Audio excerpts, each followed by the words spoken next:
마피아 역사상 최대 거물 럭키 루치아노, 암흑가의 아인슈타인이라 불렸던 마이어 렌스키, 영화 대부의 모델 프랭크 코스텔로, 유흥도시 라스베가스의 창조자 벅시 시겔. 이들은 서로 절친한 친구이자 시대를 풍미했던 지하세계 리더들이었습니다. 또 한 가지 공통점은 같은 스승에게 범죄를 배웠다는 것이죠. 범죄계의 사마위가 따로 없는데요. 이 스승의 이름은 아놀드 로스스틴. 1919년 월드시리즈 조작을 주도했다고 알려진 거물 도박사이면서 미국에서 가장 영향력 있는 정치 브로커 중 한 명이었습니다. 또한 광란의 금주법 시기에 인종, 민족, 지역을 초월한 거대 밀수 네트워크를 구축, 아직 원시적이었던 미국 범죄계를 현대화, 기업화한 인물이기도 하죠. 그의 범죄 유산은 후임자들에게 계승되어 향후 수십 년간 미국 조직범죄의 방향성을 결정지었습니다. 오늘은 모든 마피아, 갱스터들의 스승, 아놀드 로스스틴의 이야기입니다. 아놀드 로스스틴은 1882년 뉴욕의 유복한 유대인 가정에서 태어났습니다. 아버지 에이브러햄 로스스틴은 근면하고 정직한 사업가였어요. 형 해리는 보수적인 집안 분위기에 따라 유대교 랍비가 되었죠. 하지만 동생 아놀드는 어째서인지 조금 삐딱한 성품을 가지고 있었는데요. 그는 두뇌 회전이 빠른 소년이었지만 학교 공부에는 좀처럼 흥미를 느끼지 못했습니다. 유일하게 좋아했던 과목은 수학이었어요. 숫자에 대한 관심은 자연스레 도박에 대한 관심으로 옮겨가게 되죠.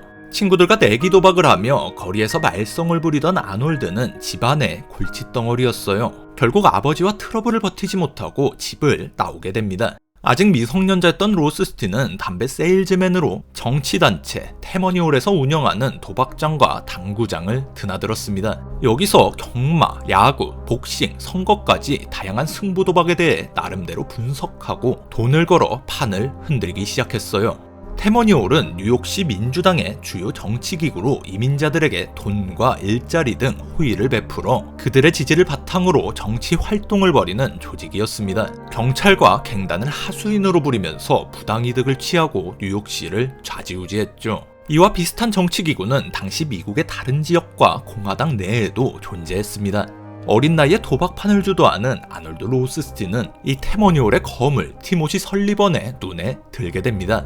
티모시 설리번은 뉴욕주 의회 의원을 역임하며 부정선거와 온갖 범죄를 일삼던 인물이죠. 로스스틴은 좋은 집안에서 태어나 상류층 매너를 갖추고 있으면서도 도박장을 드나들며 뒷세계 사정까지 충분히 이해하고 있었어요. 정치인과 갱단을 엮는 브로커였던 설리번에게 이쁨받을 수밖에 없는 소년이었습니다. 로스스틴은 설리번의 비호 아래 도박장에서 고리대금업을 벌였어요. 돈줄이라는 별명을 얻으며 많은 돈을 쓸어 담았죠. 그 돈은 다시 도박판으로 들어갔습니다. 로스스틴은 수많은 도박에 참여했지만 돈을 잃는 경우는 거의 없었어요. 도박 실력이 좋았던 이유도 있었지만 그가 결코 지는 싸움에 뛰어들지 않았기 때문이죠. 로스스틴은 사람들의 행동을 분석하고 그들이 왜 그렇게 움직이는지 연구했습니다.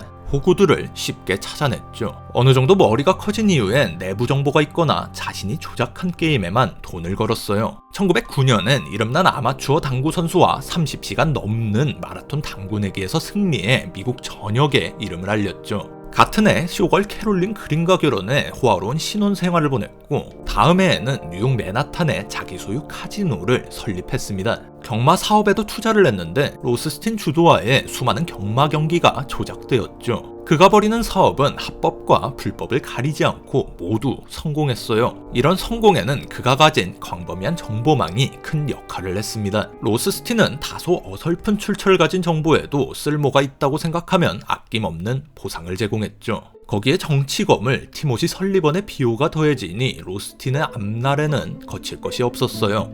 당시 뉴욕은 세계에서 가장 빠르게 변화하는 도시였습니다. 도로의 말들은 자동차로 대체되었고 엘리베이터의 발달로 고층 빌딩이 빽빽히 들어섰으며 화려한 네온 사인이 거리를 수놓았죠. 뉴욕시 경제가 급격히 성장함에 따라 배후에서 정치를 조정하는 테머니홀 역시 큰 수혜를 입었으나 아이러니하게도 도시가 광역화되면서 테머니홀이 커버할 수 있는 영역을 넘어서자 그들의 영향력이 줄어들기 시작했어요. 1910년대 들어서 로스틴의 후원자이자 테모니올의 주요 리더였던 티모시 설리번은 신경 매독에 걸려 심각한 정신 문제를 겪었습니다. 그 여파로 부패정하는 개혁 시장들이 등장했고 테모니올과 경찰, 갱단의 유착 관계를 문제 삼기 시작했어요.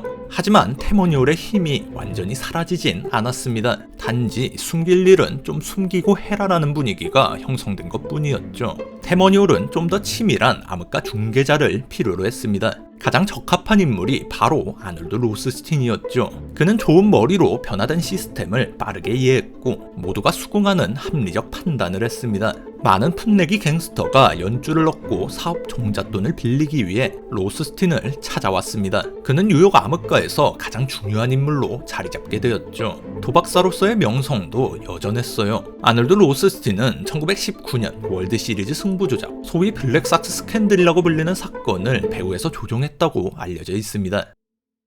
1900년대 초 승부 도박업계에서 메이저리그 월드 시리즈는 가장 큰 돈이 몰리는 무대였는데요. 도박업자들은 로비를 통해 원래 7차전까지 진행되던 월드 시리즈를 9차전까지 늘리기도 했죠. 거기에 더해 유력하게 우승이 점쳐지던 시카고 화이트삭스 선수들을 매수해 승부 조작을 꾀하는데요. 화이트삭스는 최고의 팀이었지만 구두쇠 구단주 때문에 선수들은 적은 연봉을 받았고 세탁비조차 지급되지 않아 말 그대로 더러운 블랙삭스를 신고 경기에 나서야 했죠.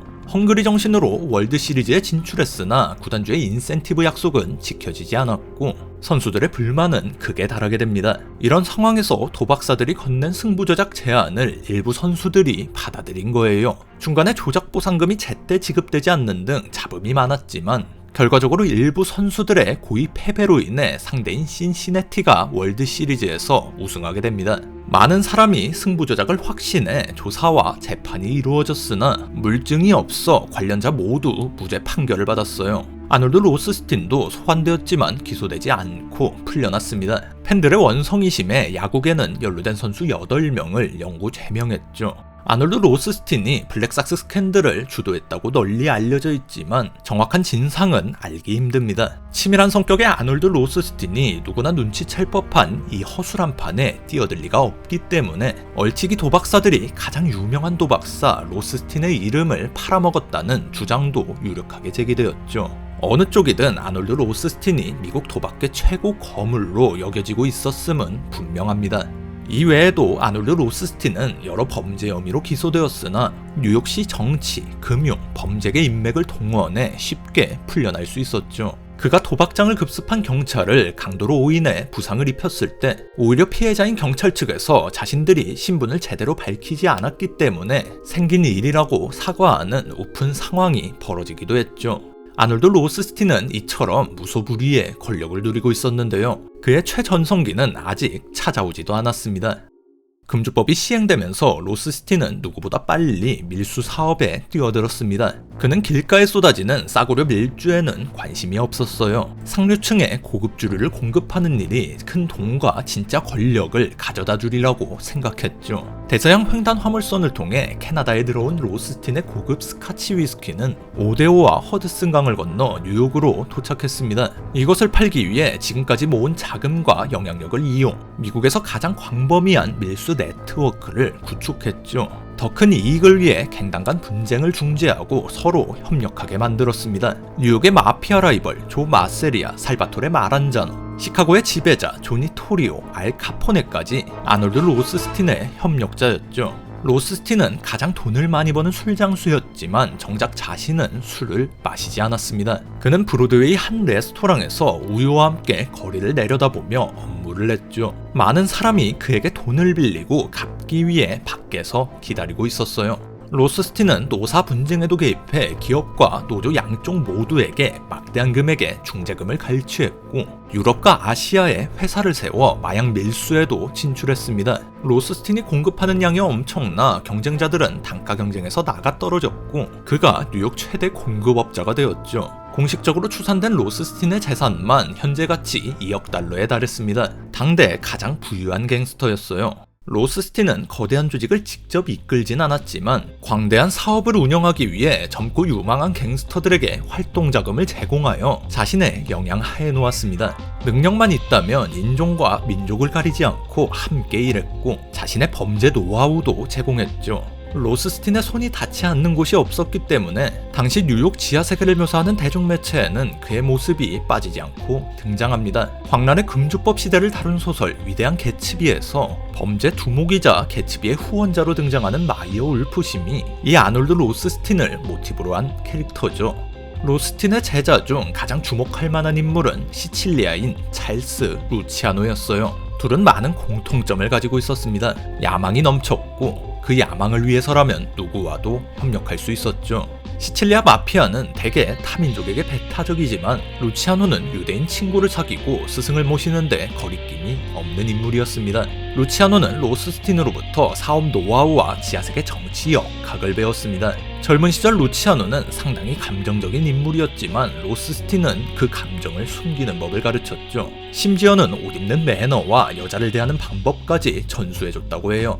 1923년 루치아노는 위장한 연방요원에게 약을 팔다 체포되는데요. 감옥에 갇히지는 않았지만 상류층 고객과 동료들에게 신뢰를 잃게 되었습니다. 로스스틴은 루치아노에게 당시 인기를 끌고 있던 잭 댐프시의 복싱 경기 티켓, 그 중에서도 제일 비싼 좌석 200석을 구입해 고위 갱스터와 정치인들에게 선물하라고 말했어요. 그리고 함께 쇼핑에 나서 제자에게 고급 정장을 입히고 손님들을 맞이하게 했죠. 이 전략은 잘 먹혀들었습니다. 루치아노는 이전의 명성을 되찾는 수준을 넘어 암흑가에서 가장 주목받는 루키가 되었죠. 훗날 스승 이상의 거물이 되는 루치아노는 로스스틴이 오래 살았다면 자신은 더 우아한 사람이 되었을 것이라고 일찍 떠난 스승을 회상했죠. 그렇습니다. 로스스틴은 그렇게 오래 살지 못했어요.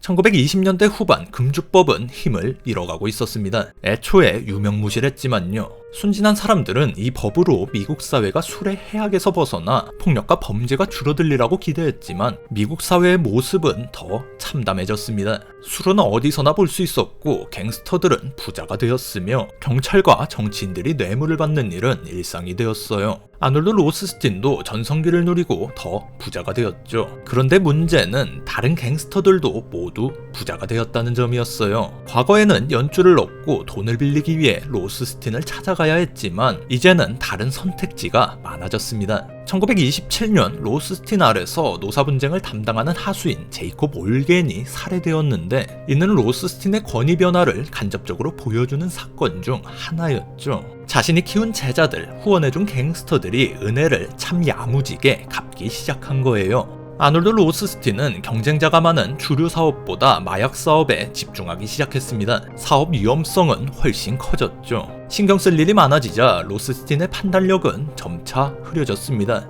쉽게 이기던 도박판에서도 돈을 잃기 시작했어요. 1928년 9월 로스스틴은 한 도박판에서 3일 동안 32만 달러를 잃었습니다. 그는 게임이 조작되었다고 주장하면서 금액 정산을 계속 미뤘어요. 과감한 투자자였던 그가 여유자금을 모두 굴리고 있었기 때문에 당장 갚을 돈이 없었을 가능성이 높습니다.